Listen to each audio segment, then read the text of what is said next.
Well, setting aside the module, I thought we'd have a look back at some of the things we've achieved during the past year. We've had quite a busy session of taking MCR21 out on public display.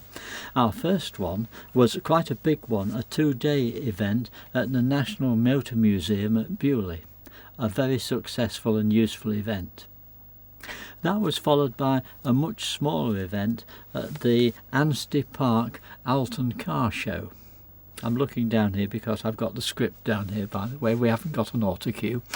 That's a job for next year. So after that we did our regular event at the Camberley Car Show. Most enjoyable, a very busy event with lots of people coming through. That was followed by our 2-day event down at Amberley. We've been to Amberley a number of times. It's a very enjoyable and useful display we have there, and we have very good relations with the Amberley museum people. That was followed by a rather late in the year event at Brooklands, their bus display day. We went to that. Very nice place, very nice crowd, poured with rain all day long. It really took the edge off it, but we enjoyed ourselves and had a pleasant week following it, trying to dry all the gazebos and equipment out before we put them away for the winter. MCR21 is now in its winter bag to try and keep the weather off as best we can. We'd really love to get it inside somewhere out of the weather, but it's very difficult finding a suitable place that is both secure and to hand where we can work on it. Now we'll go inside MCR21 and have a look at some of the progress that we have made with the restoration during the year.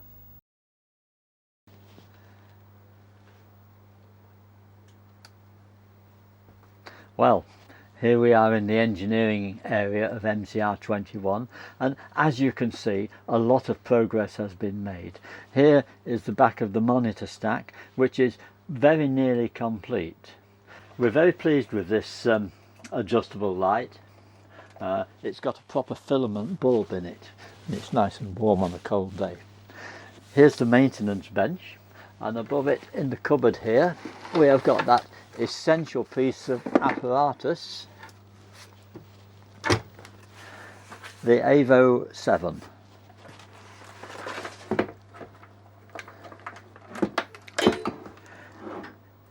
In all its splendidness, so that you'll be able to eventually find the fault. Other items that we've made progress with is the tape recorder. We're quite pleased with that. Here it is, the tape recorder itself and the record and replay amplifiers. That pulls out wonderfully, and it does actually work. Along here are the radio microphone receivers, the distribution amplifiers below, and a little further round the SPG, and a space for the second SPG, which is currently away with one of our volunteers who's getting it working in 405 lines. On the picture monitor, which we see here, I've got test card C. Test card C shouldn't be on it. This vehicle never had test card C installations in it, but it's one of the little fudges that we've fitted to liven things up a bit.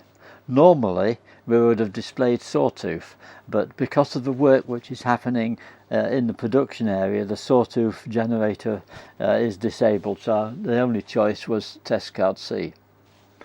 And on the scope here we have the test card C waveform, monochrome of course.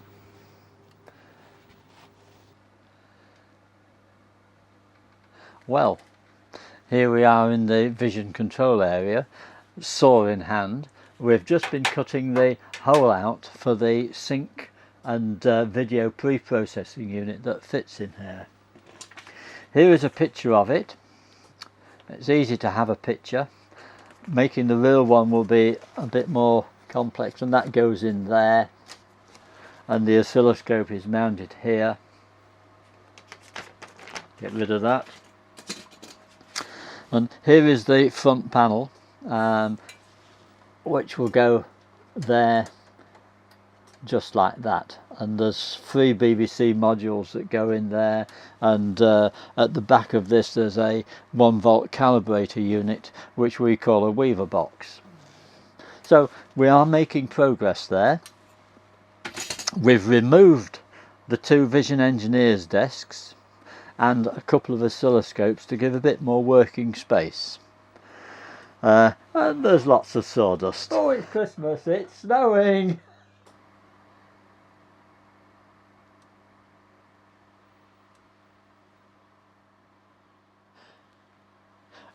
While we have the camera here and it's conveniently accessible, I thought we'd have a quick look at the monitor display, the under monitor display, the UMD. In this design they fold up like that, and the idea is you can stick your fingers in and adjust the controls on the monitor. But also there's a little LED assembly here which provides the illumination for the UMD, and also when it's cut to air eventually, it will go red, or perhaps not. There we are. This is one of the waveform monitors, of which there are 6, and there's a cursor control which allows you to move the cursor so that you can set the voltage point you want to work to, and you can do all the usual things like gain and shift and brightness and focus. The thing's not quite in focus. If I turn the knob I can make it worse, but I can't. It's not going for a focus sharp point, which is what I'd hoped for. But then the thing is elderly and it should be very pleased to have a picture of any sort. Well, that's the sound desk. We've done a lot of work on the sound desk throughout the year, and it's more or less working. And we can fade the music out. Next to it is the audio jack field with the jacks, and we can take a jack and route one source to a destination. This is one of the things I was going to talk about in a moment. You'll see that it's not coming out. That's because underneath here there should be a little bucket arrangement to collect the cord from each pair of jacks, and it's not there yet, so that one has tangled. So much for the demonstration. There we are.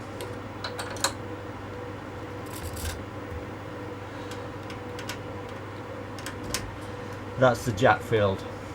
Wasn't quite perfect that, but there we are, that's television.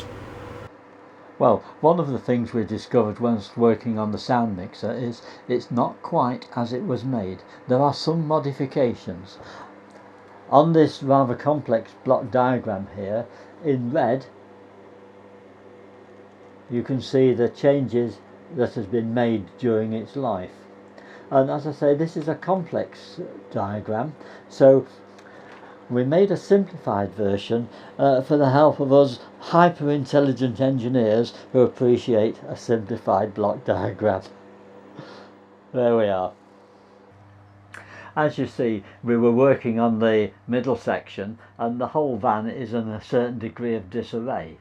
And this is one of the panels that was in the engineering control area, now removed, and that gives us the opportunity to look at the connections on the back. This is one of the operational control panels for the camera. Less connectors, but a great big 72 way, I think it is, a Varicon connector. Difficult to find those. And that's the other panel facing this way, and this one is yet another panel. This is the back of the desk, a view you will be unlikely to see again, I hope, but here are some of the connections on the button matrix selector panel.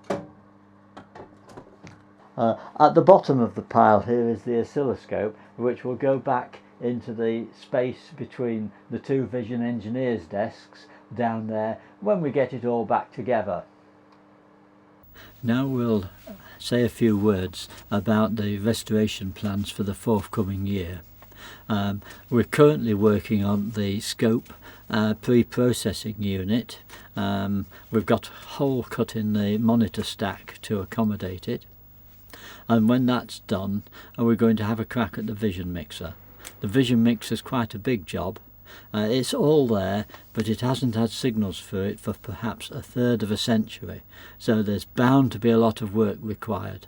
In the coming year we hope to achieve even further progress with MCR21 and some of the other things that we are involved in. We are the Broadcast Television Technology Trust, BTTT, and it's not just MCR21. We have other irons in the fire, or soldering irons in the fire maybe for those who remember them. There's the websites, there's the YouTube channel, there's Facebook, our newsletter, and we also have a system of concentric rings of volunteers and helpers. So if you're viewing this video and want to receive our newsletter, you'll have to email and ask for it, because we're not telepathic, the information has to come from you. Another website that the BTTT is involved with is the TV History Museum. This details the history of outside broadcasts and some of the programmes that were made. We've added a few extra videos called Cameras in a Nutshell. This details some of the work in the associated website tvcameramuseum.org. TV Camera Museum as one word. The plan behind this section is to record details of all the broadcast cameras that have been made. Substantial work has been done in American and European cameras, and we're making a dent in the Japanese and Far Eastern cameras. I've just added the Hitachi section. Surprisingly large number of camera models came out of Hitachi, but good reading if you're into cameras. The correct camera for MCR21 is the Pi Mark 6, and we're very fortunate to have acquired one. Not only is it the correct type of camera, it is one of the ones which was actually used on MCR21, so that's a double bonus. However, we have not yet been able to get it to work. There are two snags, one difficult and one very difficult. The very difficult one is we haven't got the circuit diagrams. The camera is complex, and reverse engineering it would be well, not impossible, but very difficult. So this is an appeal. If anybody knows where the circuit diagrams for the Pi Mark 6 might be acquired, who's got a set in their loft or whatever, it's proving to be a problem. When we first started this project, I glibly thought this would be easy, but it is proving difficult. However, we have got a working Pi Mark 7, which is 2 or 3 years later in design than the Mark 6, and we have got the books for that, so that's good. And this camera has often been out with MCR21 to provide live pictures to show. Looking a bit further into the future, we've also got, or TV Camera Museum anyway, has got a Pi Mark 5. Now the Mark 5 is similar in appearance to the Mark 6, a little older in technology, being almost entirely a valve unit, but we've got enough bits of that to make it work, and we have the circuits for it. So a long-term plan might be to install the Pi Mark 5 in MCR21 alongside the Pi Mark 6, as they are very similar.